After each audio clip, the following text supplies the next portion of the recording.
お嬢様。 Hello my lords and ladies, Joe here. Hope you're having a wonderful new year, and I thought I'd start out the new year by helping new players with tips. Relevant, I know. Oh man! Oh god! Oh man! Oh god! Oh man! Oh god!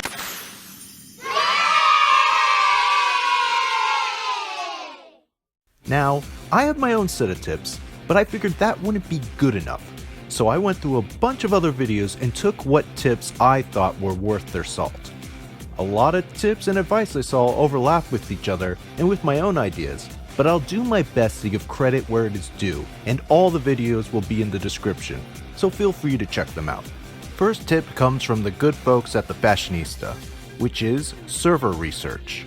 Different servers have different cultures and even different language preferences.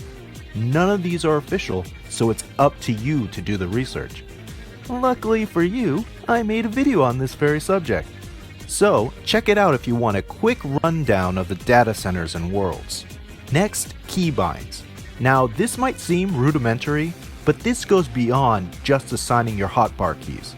By checking out what you can assign to keys, you can find out a lot of the options that are available to you. Maybe you would rather scroll through your party list when healing instead of targeting players directly. Maybe you want to turn off your UI while doing the Leap of Faith gates at the Golden Saucer. Some other notable keybinds that I can think of are strafing left and right, camera tilt, focus target, targeting the closest NPC or object, and the confirm key. But there could be many more options that you would want on your keyboard, so make sure you go through it. And while we're on the topic of hotbars, you can put almost anything you want on your hotbar, from gear sets to emotes. Just drag something that you want to create a shortcut for to your hotbar, and presto, you've got a shortcut. After that, you might want to edit your player search info. Here, you can edit your player icon. More options are available for non-trial players like the RP tag. You can also write a short message here. So if you're looking for a full company, you feel like you should say that you are new, you've got a role-playing character card, or you have a Twitch stream or YouTube channel that you like to promote, here's a good place to do it. Do it! Just do it! I highly recommend that if you're a trial player, you let people know here, so it gives them some warnings that you won't be able to private message or trade with anyone. To edit it, simply highlight yourself, right-click your bar, and edit search info. Next, /cpose. Ever wonder how some characters are standing in different positions than others?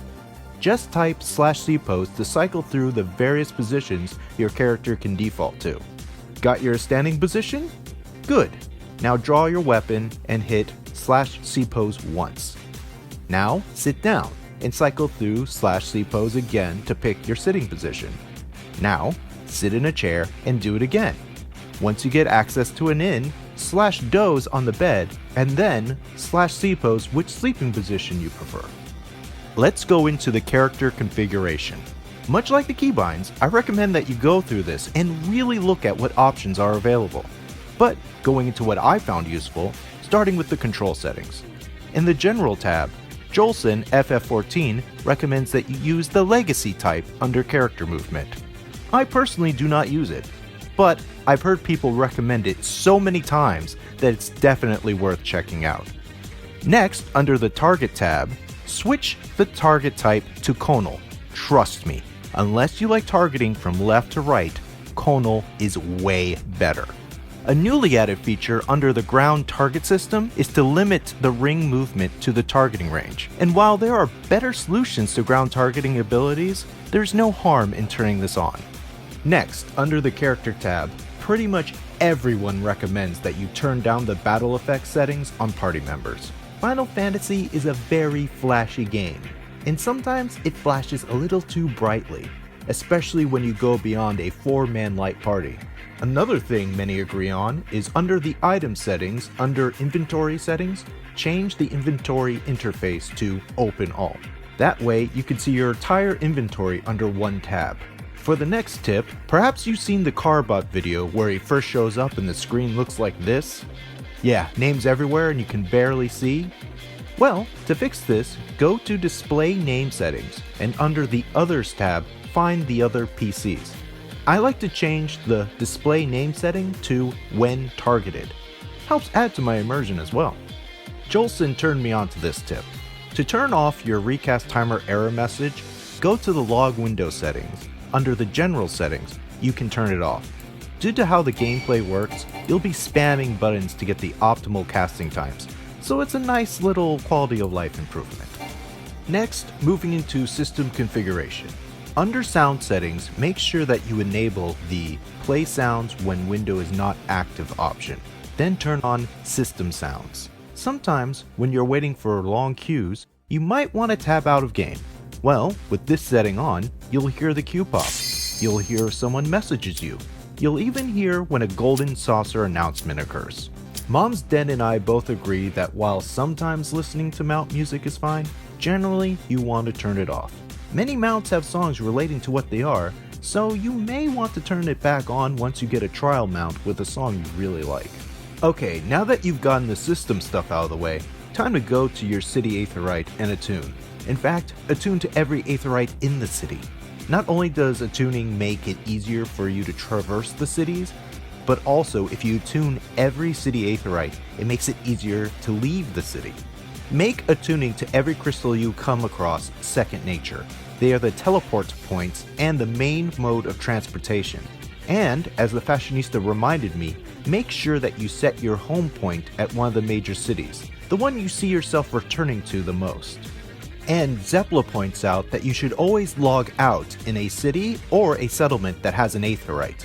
Not only do you avoid the 20-second countdown, but you also get an experience bonus for doing so. Now, for leveling your job, you need not look further than the MSQ, which is mandatory anyway. In fact, the MSQ gives you more experience than you know what to do with. So, if you want to try other classes, I recommend unlocking them as soon as possible, and leveling them up to 15 using the hunting log will help you with that, and use the MSQ to level them as well, changing jobs between quests.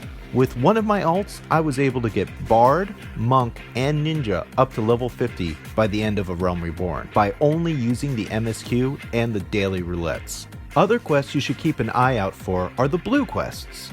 Whether they are unlocking dungeons or game features, you should do every one. What do you mean everyone? Everyone! In particular, make sure you unlock your Chocobo companion at level 30 by doing My Feisty Little Chocobo. It gives your Chocobo the option of fighting beside you in the open world. Another must-do side quest is unlocking the challenge log at level 15 by doing the quest Rising to the Challenge. Simply by playing the game, you'll rack up challenge completions that will reward you with currency and experience points. I find that it's really helpful when you're trying to get MGP for golden saucer prizes. Speaking of special quests, at level 15 you may see this sprout icon appearing over NPCs called the Smith. Do these quests as they get you geared for early dungeons. And the final quest gives you a nice ring that'll make leveling up to level 30 even easier.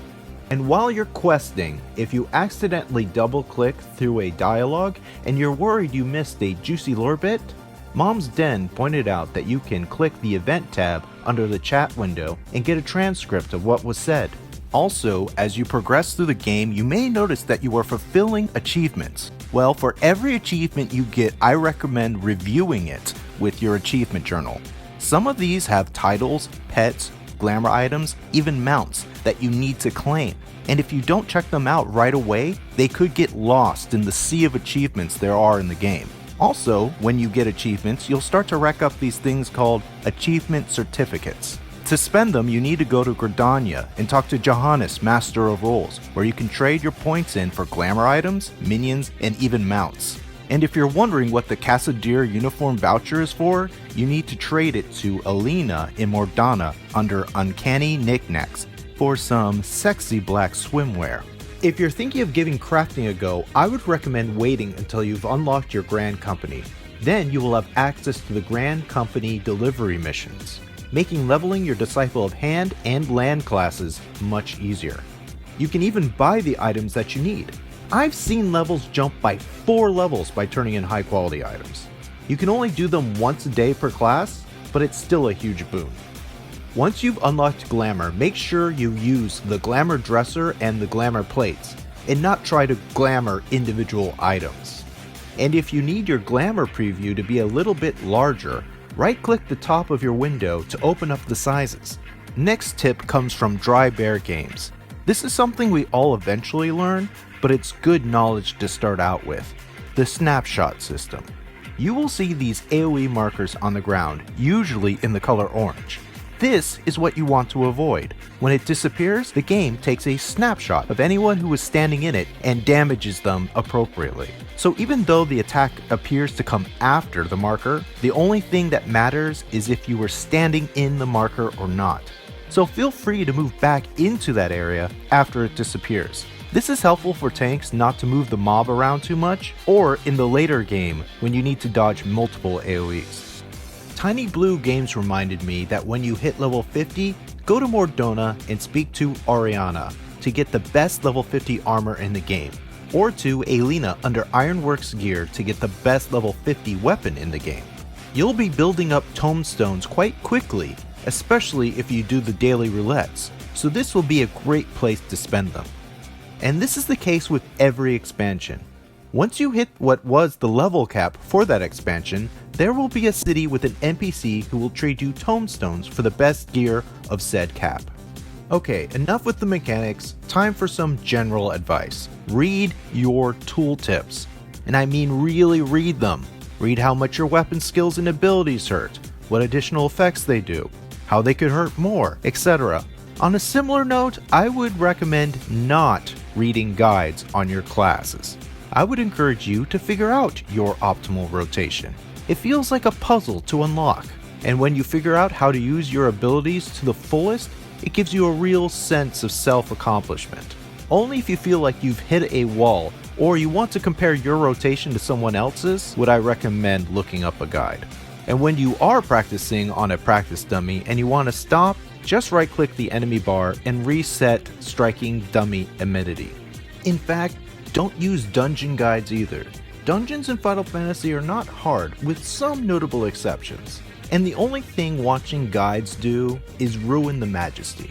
The only time you should watch a guide is if you are joining a non-prog group for something that has extreme, savage, or ultimate in the name. But this comes with a caveat. As Mom's Den and I both agree on, if you are new, just say it. The community is generally very welcoming and understanding to new players. And if you wipe to a mechanic that wasn't explained to you, well, that's not really your fault.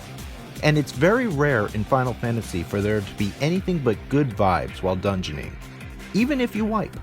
And while you are in dungeons, you may notice that limit breaker bar building up and wonder what that's all about.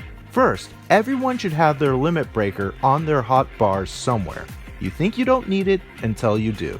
Also, this bar is shared between the entire party, so if you use it, no one else will be able to use the limit breaker. But generally in normal dungeons, as Mom's Den has said, the limit break is reserved for the melee DPS for the final boss. If there is no melee, it goes to another DPS. In more advanced groups, a magic DPS limit break for a huge mob pull is also viable. As you may know, Final Fantasy XIV is known for its untoxic community.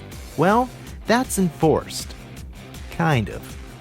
Be aware what might be ignored in other MMOs in terms of insults or banter can very likely get you banned, or at least suspended. Real people review harassment claims, so don't worry about being framed.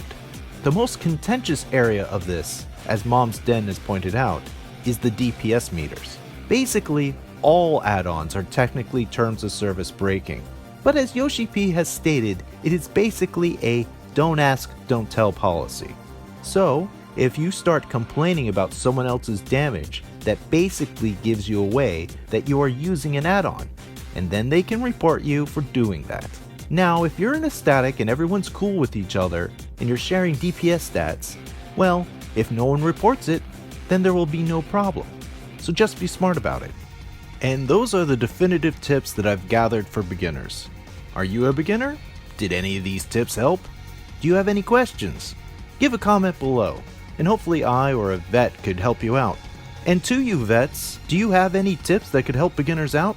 Write your best tip in the comments. Of course, give a like and a sub if you haven't already. Help the channel start the new year out right. And I'll see you in the world of tomorrow.